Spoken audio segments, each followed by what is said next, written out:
Oh wow!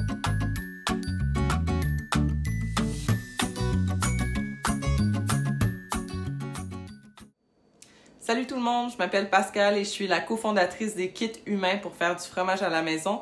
Et aujourd'hui, je vous montre à faire du fromage en grains. Pour faire du fromage en grains à la maison, vous allez avoir besoin de notre kit pour faire du fromage en grains et halloumi ou de notre kit de luxe 8 fromages qui contient également tout le nécessaire. Vous aurez également besoin de lait. Vous aurez besoin d'instruments qu'on retrouve dans toute cuisine comme un chaudron, une passoire, une cuillère, un bol. Vous allez voir. Aujourd'hui, on va vraiment illustrer et décortiquer toutes les étapes de fabrication du fromage en grains pour s'assurer que vous obteniez un super beau résultat à la maison. On a également amélioré nos recettes pour que votre fromage soit vraiment hyper délicieux et qu'il fasse bien squeak sous la dent. On commence maintenant! Un chaudron en acier inoxydable ou d'un matériau non réactif comme un chaudron recouvert d'émail de plus de 4 litres.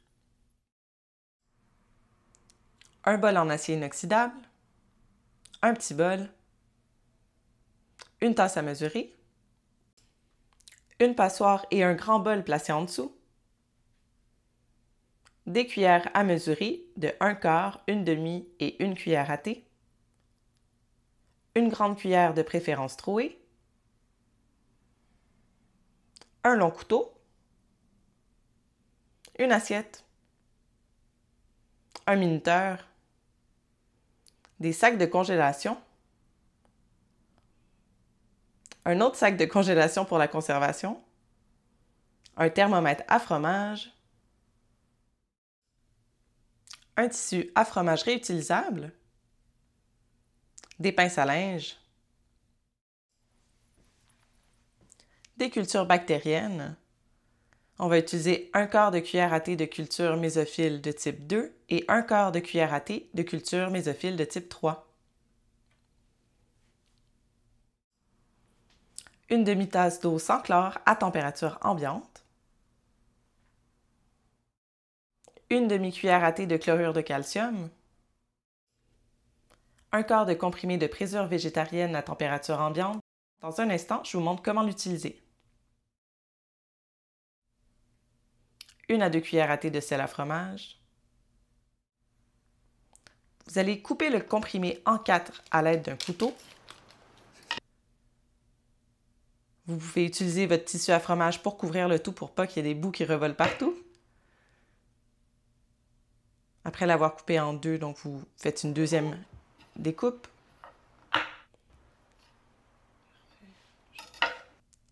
Avec le côté de votre couteau, vous allez écraser le comprimé restant, le quart, pour pouvoir l'utiliser et le dissoudre dans l'eau à température ambiante et sans chlore. J'ai mis mon beau tablier, on va bientôt commencer. Mais avant toute chose, parlons du lait qui est la matière première. L'idéal pour la fabrication du fromage en grains, c'est d'utiliser du lait non homogénéisé à 3,25 ou 3,8 % de matière grasse.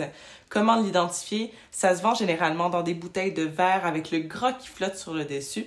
C'est offert par des petites laiteries. C'est un peu plus dispendieux. Si vous voulez une solution plus économique, comme ce qu'on va utiliser aujourd'hui, on vous recommande d'utiliser 3,5 litres de lait à 0% de matière grasse et 450 ml, soit presque 2 tasses, de crème à 35% de matière grasse. Ça va venir recréer un peu des conditions similaires à celles du lait non homogénéisé à moindre coût.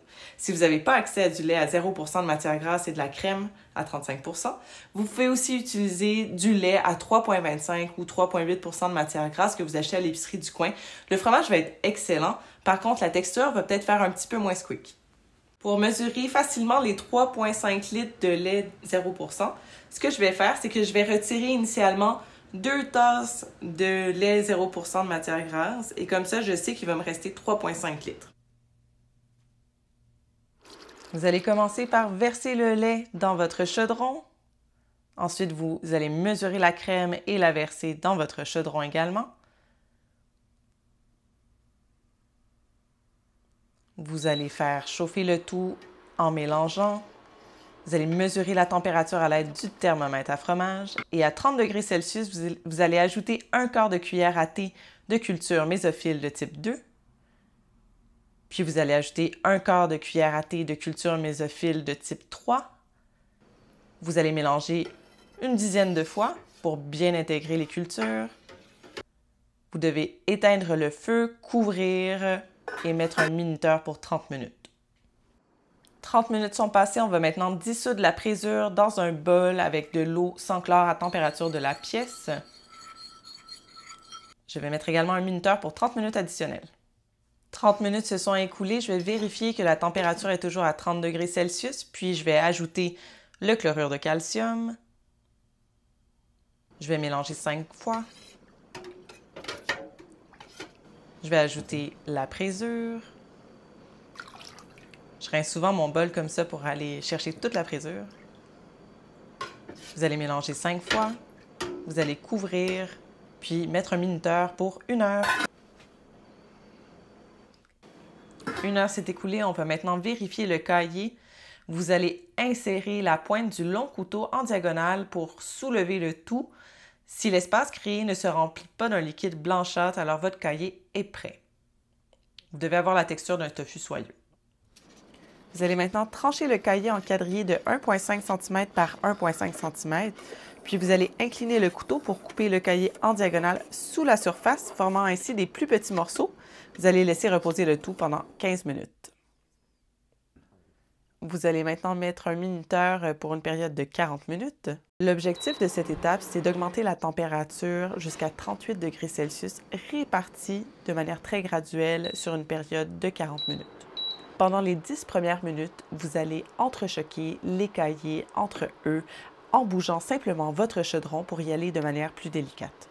Pour augmenter la température de manière très graduelle, vous allez à toutes les 5 minutes allumer votre rond pendant 30 secondes, puis l'éteindre.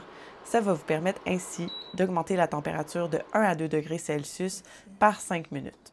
Après les 10 premières minutes, vous pouvez commencer à utiliser votre cuillère.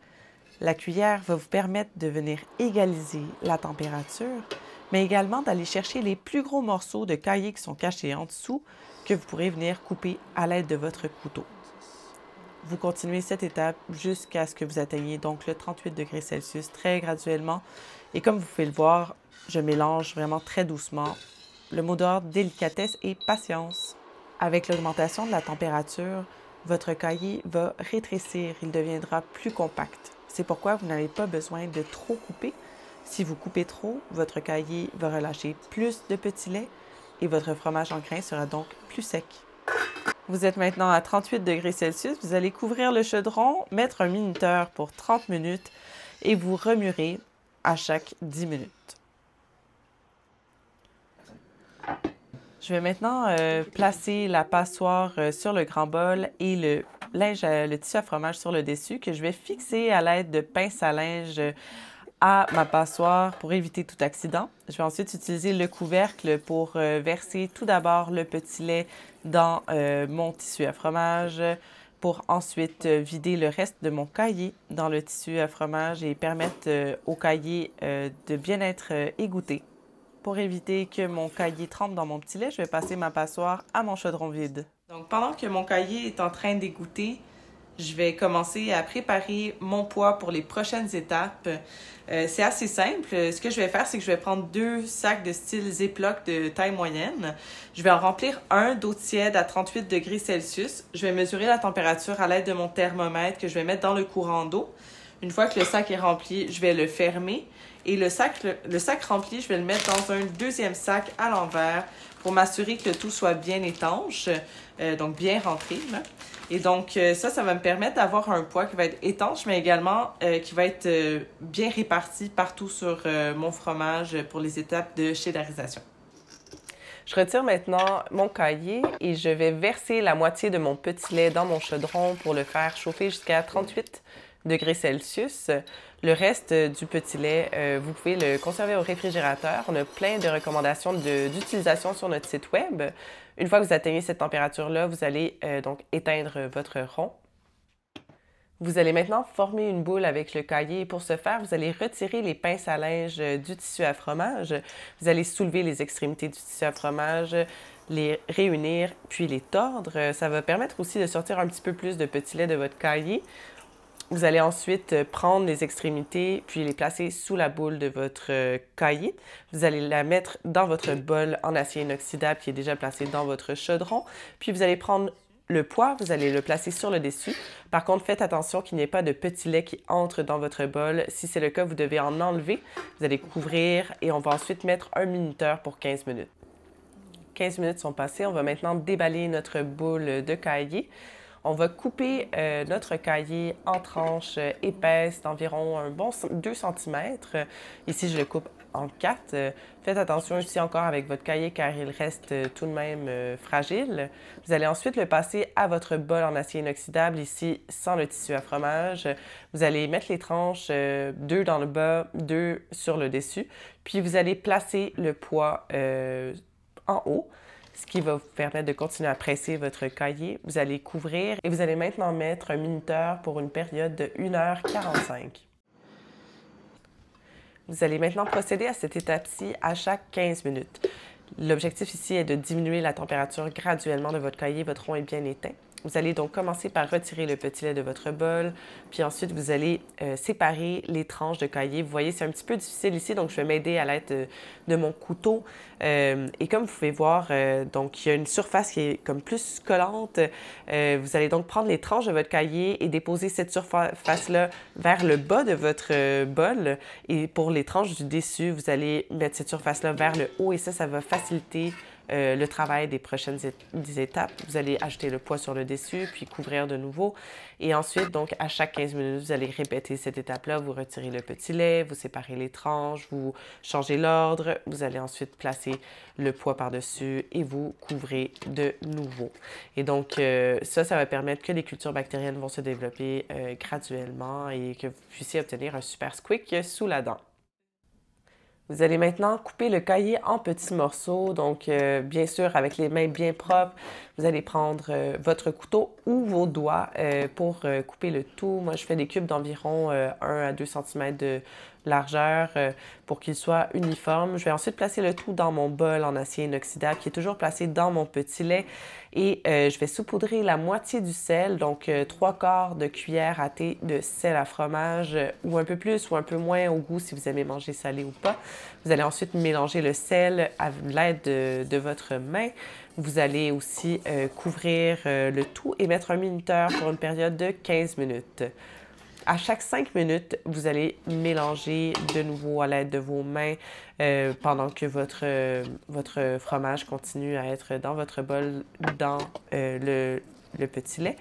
Et vous allez couvrir de nouveau. Si vous avez un petit peu de petit lait qui se forme dans le fond de votre bol, vous pouvez le retirer. Et ensuite, vous allez saupoudrer l'autre moitié du sel, donc de nouveau 3/4 de cuillère à thé de sel à fromage. Vous pouvez en mettre un petit peu plus ou un petit peu moins. Et vous allez mélanger à l'aide de vos mains. Vous allez ensuite mettre un minuteur pour une période de 5 minutes et vous allez couvrir le tout et votre fromage en grains est presque prêt.